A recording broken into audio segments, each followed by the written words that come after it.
तो आज पहले हम बात करते हैं मल्टीप्लिकेशन ऑफ मैट्रिसेस के बारे में। ठीक है, मल्टीप्लिकेशन ऑफ मैट्रिसेस जो आपने बहुत अच्छे से पढ़ रखा है, हमने 2 क्लास उसके कवर भी कर लिए हैं। आज मल्टीप्लिकेशन के बारे में पहले बात करते हैं। तो मान लेते हैं एक मैट्रिक्स हमारे पास ए है और एक मैट्रिक्स हमारे पास मान लेते हैं बी है। हमको क्या करना है, इनको नॉर्मली मल्टीप्लाई करना है। ठीक है, तो देखो मैट्रिक्स, हर मैट्रिक्स मल्टीप्लाई नहीं किए जा सकते, ये बात याद रख लो कि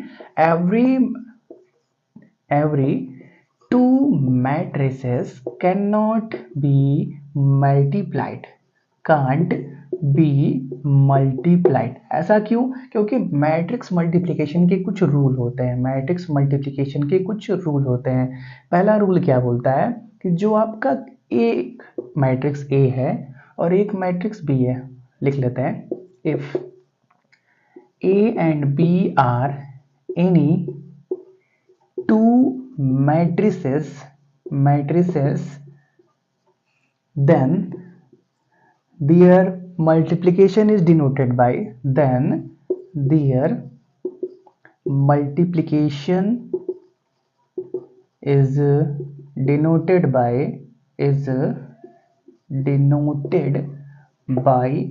ए बी। तो ए बी को क्या बोलते हैं? ए मैट्रिक्स और बी मैट्रिक्स का मल्टीप्लिकेशन। ऑर्डर हमेशा याद रखना। अगर आप बोलोगे बी मैट्रिक्स ए मैट्रिक्स का मल्टीप्लिकेशन तो उसको ऐसे आप डिनोट करोगे। अगर कोई बोले ए मैट्रिक्स बी मैट्रिक्स का मल्टीप्लिकेशन तो उसको ऐसे डिनोट करोगे। ठीक है, अब इसके आगे बात करते हैं। कोई मैट्रिक्स दो है, कौन कौन से? ए मैट्रिक्स, दो मैट्रिक्स, उसका मल्टीप्लिकेशन ए बी से डिनोट किया। And the multiplication is possible, and the multiplication is possible if number of column of a matrix is equal to number of row of B matrix. ये important बात है। ठीक है, पहला क्या बोला कि अगर कोई भी दो मैट्रिक्स ए बी है उनको मल्टीप्लाई किया गया तो कैसे डिनोट किया गया? ए बी से डिनोट किया गया। अब ए और बी से डिनोट किया गया तो आगे कौन है? ए है। ए को क्या बोला जाता है? प्री फैक्टर बोला जाता है। ए को क्या बोला जाता है? प्री फैक्टर बोला जाता है। जैसे अलग अलग टर्म होते हैं ना, जैसे सेट, सबसेट, ऐसे ही जो मैट्रिक्स के अंदर आगे होता है, मैट्रिक्स मल्टीप्लिकेशन के अंदर जो आगे वाला मैट्रिक्स होता है उसको बोलते हैं प्री फैक्टर, और जो बाद में आता है उसको क्या बोलते हैं? पोस्ट फैक्टर बोलते हैं। ठीक है, तो सिंपल सी बात है कि प्री फैक्टर मतलब क्या? पहले मैट्रिक्स का कॉलम दूसरे मैट्रिक्स के रो के बराबर है तो उसी सिचुएशन में दोनों मैट्रिक्स मल्टीप्लाई होंगे, अदरवाइज मल्टीप्लाई नहीं होंगे। ठीक है, जैसे मान लेते हैं हमारे पास एक ए मैट्रिक्स है जिसके अंदर क्या है, कुछ भी एलिमेंट है, मान लेते हैं 2x2 ऑर्डर का है। तो अगर हम क्या कर रहे हैं, ए और बी को मल्टीप्लाई कर रहे हैं, क्या निकाल रहे हैं? ए और बी निकाल रहे हैं। तो कंडीशन क्या बोलता है कि जो ए का कॉलम है, ए का कॉलम कितना है? 2 है। तो अगर बी को मल्टीप्लाई होने के लायक बनना है तो अपने कॉलम को क्या, सॉरी अपने रो को क्या 2 ही रखना पड़ेगा। तो इसका रो 2 ही रहेगा। अब इसके कॉलम के ऊपर कोई भी पाबंदी नहीं है, इसका कॉलम कुछ भी हो सकता है। इसका कॉलम 1 भी हो सकता है, 2 भी हो सकता है, 3 भी हो सकता है, कुछ भी हो सकता है। ठीक है, मान लेते हैं यहाँ पे कुछ p लिख देते हैं। तो जनरल बात करते हैं, मान लेते हैं एक मैट्रिक्स हमारे पास A है जिसका ऑर्डर क्या है? m क्रॉस n है, और दूसरा एक मैट्रिक्स है जिसका ऑर्डर क्या है? n क्रॉस p है। तो जो एक नया मैट्रिक्स मिलेगा AB, उसका ऑर्डर क्या होगा? अभी हम चेक कर लेंगे। अभी हम क्या करेंगे, क्वेश्चन सॉल्व करेंगे जहां से ये बात क्लियर हो जाएगी। ठीक है, तो उसका ऑर्डर क्या होता है? पहले मैट्रिक्स का रो पकड़ लो और दूसरे मैट्रिक्स के कॉलम को पकड़ लो, उसी के बराबर होता है। फिलहाल ये रफली बात हो गई, यहाँ तक क्लियर है। हम क्या करते हैं, क्वेश्चन की बात करते हैं। यहाँ तक कुछ बड़ी बात नहीं है, बस यही बात किया कि अगर आप ए और बी कोई दो मैट्रिक्स लिए, उनको मल्टीप्लाई कर रहे हो तो उसको ऐसे डिनोट करते हो। और मल्टीप्लिकेशन तभी पॉसिबल है जब पहले मैट्रिक्स के कॉलम सेकेंड मैट्रिक्स के रो के बराबर हो। Number of column of A matrix is equal to number of column of B matrix. उसी सिचुएशन में मैट्रिक्स मल्टीप्लिकेशन पॉसिबल है, अदरवाइज पॉसिबल नहीं है। ठीक है, चलिए एक क्वेश्चन की हेल्प से इस बात को समझते हैं। पहले क्या करते हैं, 2x2 ऑर्डर का मैट्रिक्स लेते हैं जो आसानी से सॉल्व हो जाएगा। उसके लिए हमको कोई कुछ भी करना नहीं पड़ेगा। ए मैट्रिक्स मान लेते हैं हमारे पास 1 2 1 2 है, कुछ भी मान लो। बी मैट्रिक्स भी मान लेते हैं 1 2 1 2 है, ठीक है। इसका ऑर्डर भी 2 क्रॉस 2, इसका ऑर्डर भी 2 क्रॉस 2। कंडीशन क्या पूछ बोलता है कि अगर आप ए और बी को मल्टीप्लाई कर रहे हो तो पहले मैट्रिक्स का कॉलम सेकेंड मैट्रिक्स के रो के बराबर होना चाहिए। तो 2 है तो आराम से मल्टीप्लाई हो गया। मल्टीप्लाई कैसे होंगे? मल्टीप्लाई रो बाई कॉलम होता है, row by column, row by column होता है। तो पहले क्या आया? पहले रो आया, तो रो किसका लिया जाएगा? ए मैट्रिक्स का लिया जाएगा, और कॉलम किसका लिया जाएगा? बी मैट्रिक्स का। तो रो कैसे ट्रेवल करता है? ऐसे ट्रेवल करता है। तो ए के पास कितने रो हैं? एक, दो रो, और बी के पास कितने कॉलम? एक कॉलम, दो कॉलम। रो, इसका रो इसके कॉलम के बराबर मल्टीप्लाई कैसे होंगे? इसके रो को पकड़ेंगे, इसके कॉलम पे मल्टीप्लाई करेंगे, ठीक है। चलो थोड़ा सा मल्टीप्लाई करते हैं। हमने क्या बोला? इसके रो को पकड़ो और इसके कॉलम पे मल्टीप्लाई करो। तो देखो ये कौन सा रो है? पहला रो है। पहले मैट्रिक्स के बारे में बात करते हैं, उसके हमने कौन से रो को पकड़ा? पहले रो को पकड़ा। और बी मैट्रिक्स के कैसे लिखें? हाँ ठीक है, कॉलम। ए के पहले रो को पकड़ा और बी के पहले कॉलम पे मल्टीप्लाई किया, बी के पहले कॉलम पे मल्टीप्लाई किया। 1 को 1 के साथ मल्टीप्लाई करो, फिर 2 को 1 के साथ मल्टीप्लाई करो और इन दोनों को ऐड कर दो। जो आएगा उसको कहाँ पे लिखोगे आप? फर्स्ट रो फर्स्ट कॉलम के पोजीशन पे लिखोगे, फर्स्ट रो फर्स्ट कॉलम के पोजीशन पे लिखोगे। क्यों? क्योंकि फर्स्ट रो फर्स्ट कॉलम को मल्टीप्लाई किया गया, तो जो नया एलिमेंट आएगा उसको हम फर्स्ट रो फर्स्ट कॉलम के पोजीशन पे लिखेंगे। आप जानते ही हो ना मैट्रिक्स को, मैट्रिक्स के एलिमेंट को स्मॉल लेटर से डिनोट किया जाता है। जैसे A11 हो गया, A12 हो गया, A21 हो गया, A22 हो गया। समझते हो ना? ये सब बात हमने पिछले 2 क्लास में अच्छे से करी हुई है। चल रहा है ना? हाँ चल रहा है। तो 1 1 जा 1, 2 1 जा 2, मतलब क्या मिल गया? 3 मिल गया, यहाँ पे आ गया। तो देखो थोड़ा सा मैथ हमारा कमजोर है। अगर कहीं मल्टीप्लाई में 2 का 3 करके 6 कर दिया तो पूरा मत मानना, छोटा भाई समझ के भूल जाना और बता भी देना, ठीक है। चलो अब क्या करते हैं? हमने क्या किया? पहले रो को पहले कॉलम पे मल्टीप्लाई किया। पहले रो को पकड़ो, दूसरे कॉलम पे मल्टीप्लाई करो। अब क्या कर रहे हैं हम? पहले रो सॉरी ए मैट्रिक्स के सेकेंड रो को पकड़ सॉरी ए मैट्रिक्स के फर्स्ट रो को पकड़ रहे हैं और बी मैट्रिक्स के सेकंड कॉलम पे मल्टीप्लाई कर रहे हैं।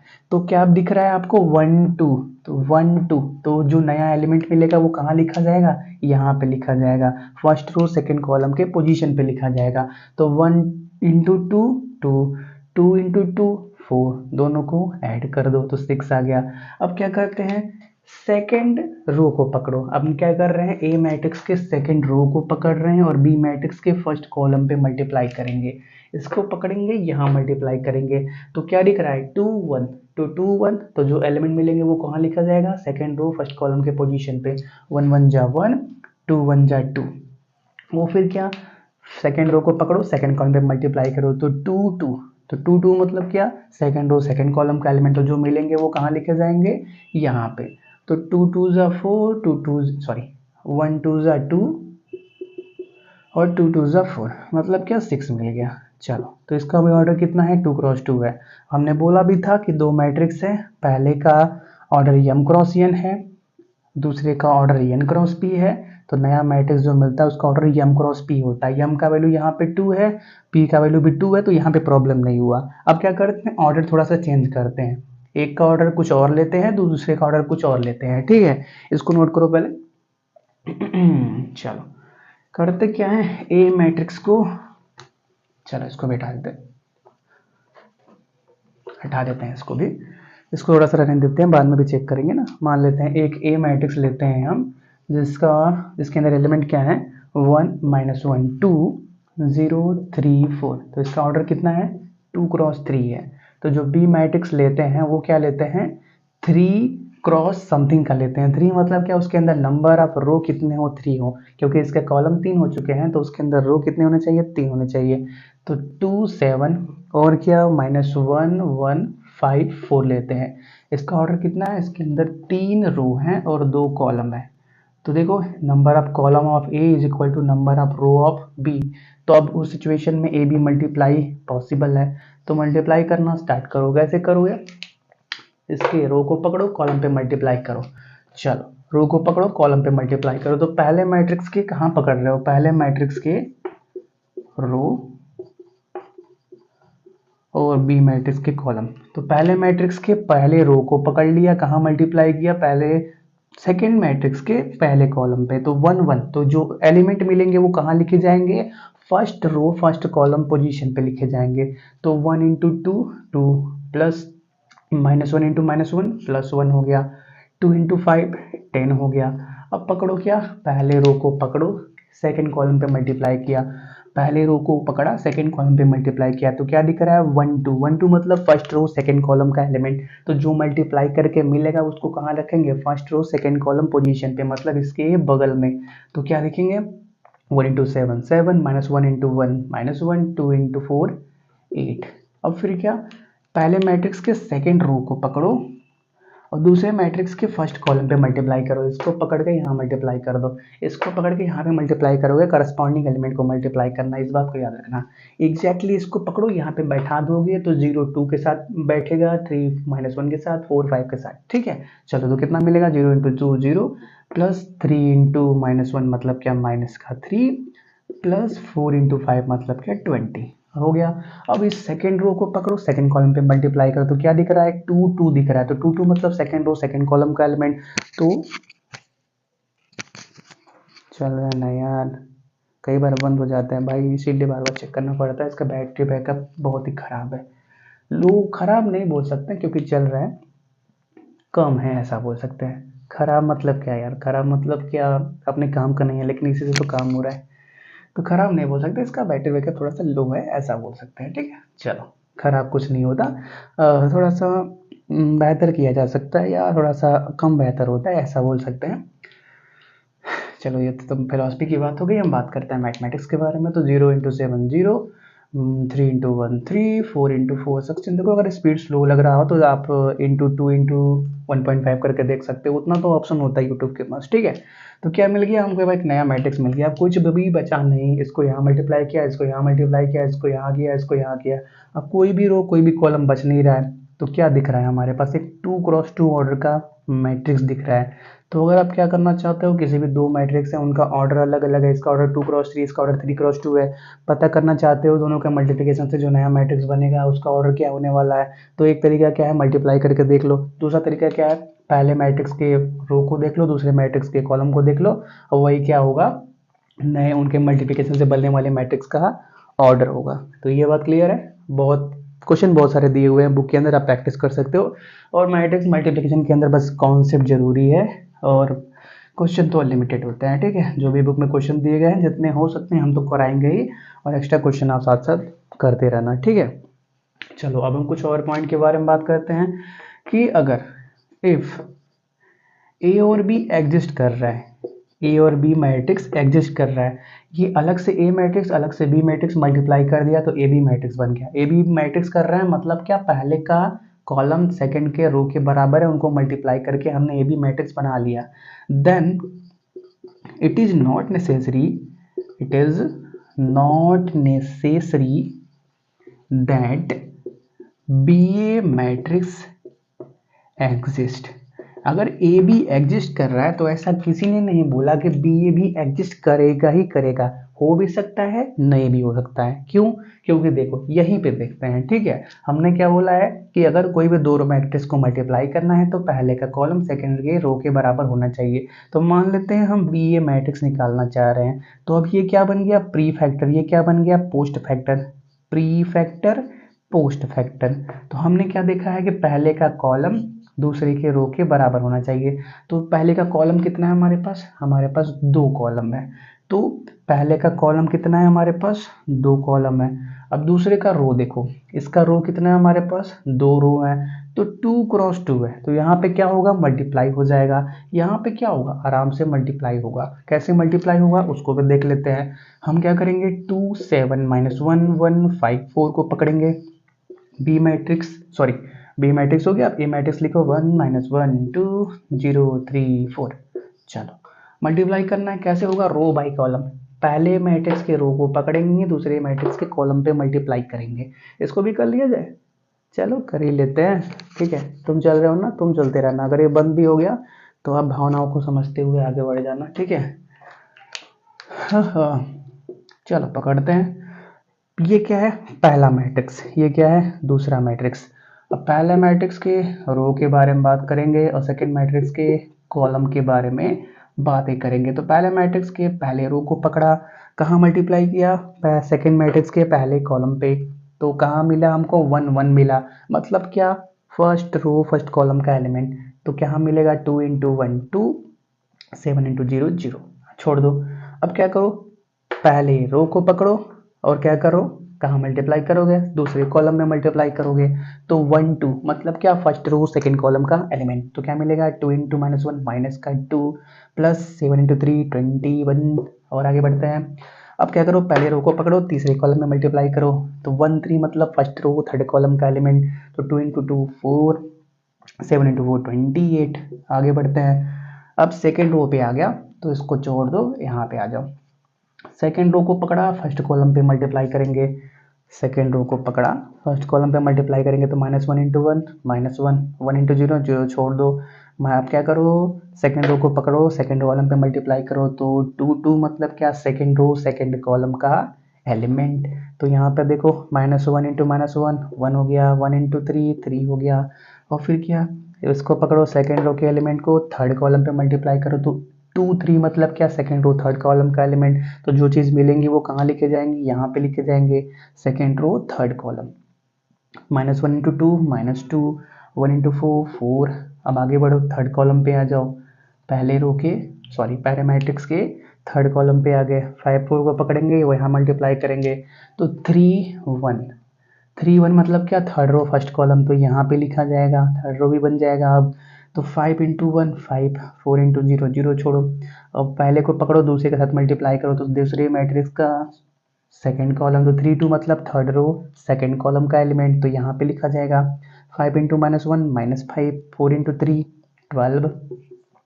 अब फिर क्या, इनको ऐड करके बाद में एक नया मैट्रिक्स बना लेना भाई, हमने थोड़ा सा रफली कर दिया है, ऐसा मत करना, इसको ऐसे ही मत छोड़ देना, इसको हमने छोड़ दिया था ना, इसको ऐड करके अच्छे से लिख लेना, जैसा ये सब मैट्रिक्स लिखा हुआ है वैसे ही, ठीक है। अब क्या बोला था, 5 4 को पकड़ो यहाँ मल्टीप्लाई करो, तो 3 3 मतलब थर्ड रो थर्ड कॉलम का एलिमेंट, तो 5 इंटू टू 10 हो गया, 4 इंटू फोर 16 हो गया। इनको मिला के एक नया मैट्रिक्स बना लेना, वही क्या होगा बी ए मैट्रिक्स होगा। तो देखो हमने क्या बोला था, जो नया मैट्रिक्स होगा उसका ऑर्डर कैसे पता चलेगा, पहले मैट्रिक्स का क्या देखो, रो देखो, और दूसरे मैट्रिक्स का कॉलम देखो, कॉलम देखो। तो पहले मैट्रिक्स का रो कितना है 3 है, इसका रो कितना है 3 है, इसका कॉलम कितना है 3 है, तो नया मैट्रिक्स का ऑर्डर कितना है 3 क्रॉस 3, और 3 क्रॉस 3 बन भी गया, ठीक है। तो यहाँ पे क्या हुआ, ए भी एग्जिस्ट कर रहा है और बी ए भी एग्जिस्ट कर रहा है। अब एक और सिचुएशन लेते हैं, ठीक है, इसको नोट करो। मान लेते हैं एक हमारे पास मैट्रिक्स है ए, जिसका ऑर्डर क्या है 4 क्रॉस 5 है, एक मैट्रिक्स ए है जिसका ऑर्डर क्या है 4 क्रॉस 5 है, तो बी मैट्रिक्स का ऑर्डर क्या किससे स्टार्ट होगा 5 से स्टार्ट होगा, कॉलम रो बराबर होंगे। अब मान लेते हैं यहाँ पे 2 हो गया, मान लेते हैं यहाँ पे 2 हो गया, तो पहला सिचुएशन तो हो जाएगा, ए बी मैट्रिक्स एग्जिस्ट करेगा क्योंकि इसका कॉलम इसके रो के बराबर है, तो जो नया मैट्रिक्स ए बी मिलेगा उसका ऑर्डर कितना होगा 4 इंटू टू ऑर्डर होगा। अब बात करते हैं बी ए मैट्रिक्स के बारे में, तो बी ए के लिए क्या बन गया, ये पहला मैट्रिक्स बन गया और ये दूसरा मैट्रिक्स बन गया, तो इसका क्या देखेंगे कॉलम देखेंगे, इसका कॉलम कितना है 2 है, इसका रो कितना है 4 है, तो यहाँ पे रो कॉलम इसके रो के बराबर है ही नहीं, तो बी ए मैट्रिक्स एग्जिस्ट नहीं करेगा, ठीक है। तो ये इंपॉर्टेंट बात है, अब नोट करके लिख लो कि अगर ए बी मैट्रिक्स एग्जिस्ट कर रहा है तो ऐसा किसी ने भी नहीं बोला कि बी ए मैट्रिक्स भी एग्जिस्ट कर जाए, ठीक है, ये बात हो गया। अब आगे बढ़ता है एक और बात, कि अगर ए भी एग्जिस्ट कर रहा है और बी ए भी एग्जिस्ट कर रहा है, तो दोनों ए बी और बी ए बराबर हो भी सकते हैं और नहीं भी हो सकते हैं। क्या बोला, अगर ए बी मैट्रिक्स भी एग्जिस्ट कर रहा है बी ए मैट्रिक्स भी एग्जिस्ट कर रहा है, तो ए और बी बराबर हो भी सकते हैं और नहीं भी हो सकते हैं, ठीक है। जैसे देखो इसको नोट करके एक पॉइंट वाइज भी लिख सकते, एक पॉइंट वाइज लिख लेते हैं। It is not necessary that if, ऐसा लिखो, A B and B A both exist, that then it is not necessary, it is not necessary that A B is equal to B A. हो भी सकता है, नहीं भी हो सकता, डिपेंड करता है कि हमारे पास मैट्रिक्स के एलिमेंट कैसे हैं। ठीक है, मैट्रिक्स के एलिमेंट कैसे हैं। अगर मान लेते हैं हमारे पास एक ए मैट्रिक्स है जिसके अंदर क्या है, हमारे पास 1 0 0 2 है, और मान लेते हैं एक बी मैट्रिक्स है उसके अंदर एलिमेंट क्या है, 3 0 0 4 है। तो अगर हम ए बी मैट्रिक्स निकालना चाहें तो पहले इसका कॉलम देखेंगे, इसका रो देखेंगे, सही है, मल्टीप्लाई हो जाएगा। तो रो बाई कॉलम मल्टीप्लाई करेंगे तो 1 इंटू 3 0 इंटू 0 छोड़ दो, 1 इंटू 0 0 0 इंटू 4 0 हो गया, 0 इंटू 3 0 हो गया, 2 इंटू 0 0 हो गया, 0 इंटू 0 0 0 इंटू 2 इंटू 4 8 हो गया। चलो तो ये मिल गया ए बी मैट्रिक्स। अब बी ए मैट्रिक्स निकालते हैं। तो बी ए के लिए क्या होगा, ऐसे लिख लो पहले 3 0 0 4, इसके साथ ए लिख लो 1 0 0 2, और मल्टीप्लाई करो 3 into 1 3, 0 into 0 into 0 0, 3 into 0 0, 0 into 2 0, 0 into 1 0, 4 into 0 0, 0 into 0 0, 4 into 2 8। तो देखो यहाँ पे ए बी भी एग्जिस्ट कर रहा है, बी ए भी एग्जिस्ट कर रहा है, और ए बी ए के बराबर भी है। लेकिन अगर क्या करते हैं, ये क्वेश्चन थोड़ा सा बदल देते हैं। मान लेते हैं हमारे पास जो ए मैट्रिक्स है उसके अंदर एलिमेंट क्या है, 1 -1, कुछ भी कर लो, 1 2 3 4 हो गया।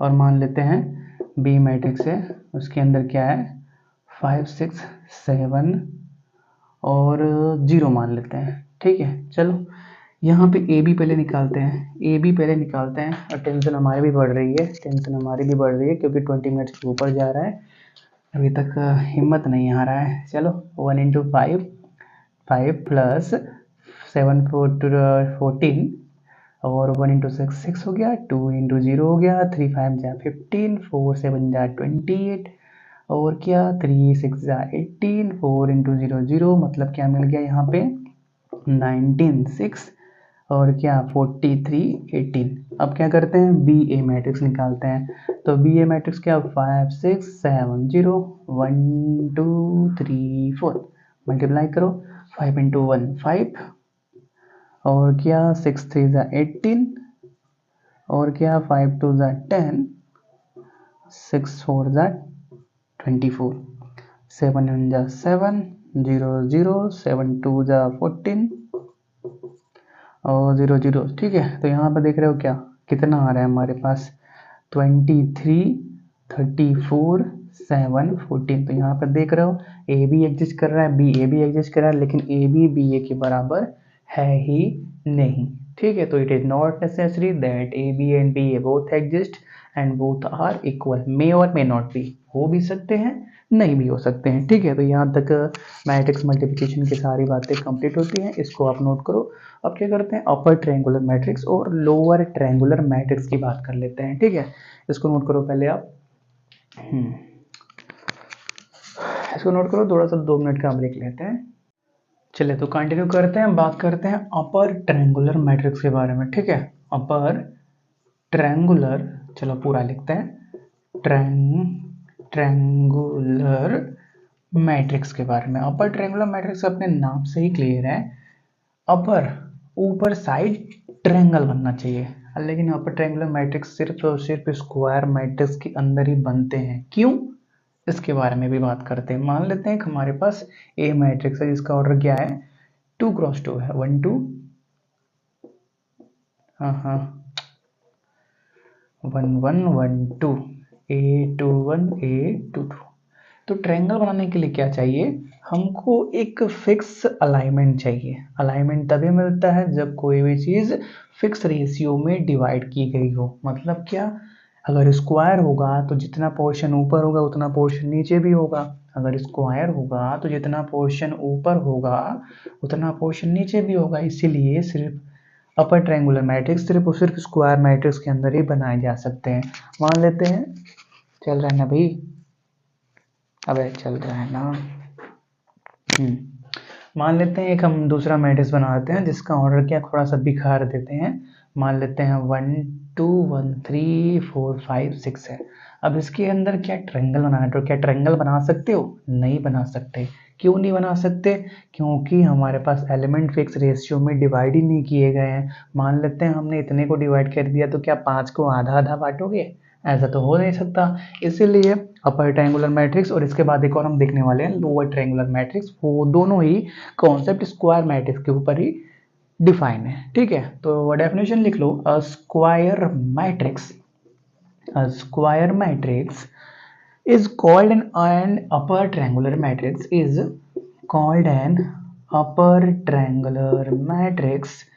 if aij equal to 0 whenever I is greater than j। जहां जहां पे भी i का वैल्यू j से ज्यादा हो जा रहा है, वो एलिमेंट का वैल्यू 0 हो जाए, तो उस सिचुएशन में वो मैट्रिक्स क्या बन जाएगा? Upper triangular matrix. और वो मैट्रिक्स स्क्वायर मैट्रिक्स होना चाहिए, ये तो बेसिक टर्म है। तो मान लेते हैं यही ए मैट्रिक्स को अगर हमको अपर ट्रायंगुलर मैट्रिक्स के अंदर कन्वर्ट करना है, तो हम क्या दिखेंगे? ए आई जे का वैल्यू दिखेंगे। तो जहां जहां पे भी आई का वैल्यू जे से ज्यादा है उसको 0 कर दो। तो आई का वैल्यू जे से जहां कहाँ कहाँ ज्यादा है? यहाँ पे ज्यादा है, तो सिर्फ इसी को क्या कर दो? 0 कर दो। तो जो नया मैट्रिक्स बनेगा A11 A12 और क्या, इसको 0 कर दिया A22। तो ये क्या बन गया? एक अपर ट्रायंगुलर मैट्रिक्स बन गया, अपर ट्रायंगुलर मैट्रिक्स बन गया। ठीक है, चलो बस इतना याद रखो। स्क्वायर मैट्रिक्स के अंदर डायगोनल के नीचे वाले सभी 0 होने चाहिए, डायगोनल के नीचे वाले सभी 0 होने चाहिए। ये जो डायगोनल पे एलिमेंट होते हैं ना, इनको प्रिंसिपल डायगोनल एलिमेंट भी कहा जाता है। प्रिंसिपल डायगोनल एलिमेंट भी कहा जाता है। स्क्वायर मैट्रिक्स के अंदर जो डायगोनल एलिमेंट हैं उनको प्रिंसिपल डायगोनल एलिमेंट भी कहा जाता है। तो अपर ट्रायंगुलर मैट्रिक्स के अंदर प्रिंसिपल डायगोनल एलिमेंट्स के नीचे के एलिमेंट 0 होंगे। जैसे एक 3x3 का मैट्रिक्स बनाते हैं, मान लेते हैं A11 A12 A13 A21 A22 A23 A31 A32 A33। तो बस सिंपल से कंडीशन है, इसको प्रिंसिपल डायगोनल एलिमेंट्स को देखो, इनके नीचे वाले को 0 करो, क्योंकि यहाँ पे आई का वैल्यू जे से क्या है? ज़्यादा है, तो इनको क्या करो? 0 कर दो। तो ये जो बच रहा है क्या बन गया? एक अपर ट्रायंगुलर मैट्रिक्स। ऊपर की तरफ ट्रायंगल बन रहा है, अपर ट्रायंगुलर मतलब ऊपर की तरफ ट्रायंगल बन रहा है, तो ऊपर की तरफ ट्रायंगल बन रहा है, इसको पकड़ लिया। ठीक है, डायगोनल को मत छेड़ना, डायगोनल को 0 मत करना। यहाँ पे इक्वलिटी है ना, वहाँ पे मत देखो, बस यहाँ पे ग्रेटर देन वाला देखो। अब इसी में बात कर लेते हैं लोअर ट्रायंगुलर के बारे में। तो इस बार क्या होगा? ट्रायंगल हमारा नीचे बनेगा, ट्रायंगल हमारा नीचे बनेगा। तो डेफिनेशन को चेंज करो। Square matrix is called an lower triangular matrix if ai is equal to 0 whenever I is less than j। whenever I is less than j, तो बस पूरा का पूरा उल्टा सिचुएशन हो जाएगा। जो जो था अपर ट्रायंगुलर के अंदर, अब वो लोअर ट्रायंगुलर के अंदर नहीं रहेंगे। तो ए मैट्रिक्स क्या बनाया था हमने? A11 A12 A21 A22। तो बस क्या करो, जहाँ पे भी आई का वैल्यू जैसे कम है उनको 0 करो। मतलब क्या बन जाएगा? यहाँ पे क्या है? आई का वैल्यू जैसे कम है, तो A11 0 A21 A22। ये क्या बन गया? एक ट्रायंगल बन गया ना। प्रिंसिपल डायगोनल एलिमेंट्स के ऊपर वाले इस बार क्या होंगे? 0 होंगे। प्रिंसिपल डायगोनल एलिमेंट के ऊपर वाले एलिमेंट क्या होंगे? 0 होंगे। 3x3 में भी वही होने वाला है। A11 A12 A213 A21 A22 A23 A31 A32 A33। तो प्रिंसिपल डायगोनल एलिमेंट ये हैं। इनके ऊपर वालों देखो, यहाँ पे हमेशा ही आई का वैल्यू जैसे कम है, तो क्या होंगे? इनको अंडा कर दो, मतलब 0 कर दो। तो ये जो नया मैट्रिक्स बन गया वो क्या बन गया? एक lower triangular matrix. Lower triangular matrix का मतलब ये है ट्रायंगल कहाँ बने? नीचे बने। ट्रायंगल कहाँ बने? नीचे बने। तो बस इस क्लास को यहीं पे रोकते हैं। वीडियो ऑलमोस्ट ठीक ठाक रेंज तक पहुंच गई है। ठीक है, चलो इस क्लास में यहीं पे रोकते हैं। जो भी बातें बच रही हैं, बहुत चीज़ें बच रही हैं, idempotent matrix, nilpotent matrix, periodic matrix, बहुत लंबी सीरीज चलने वाली है। ठीक है, आप क्या करो, इनको नोट करो। हम मिलते हैं अगली क्लास में, तब तक के लिए thanks for watching, have a nice day.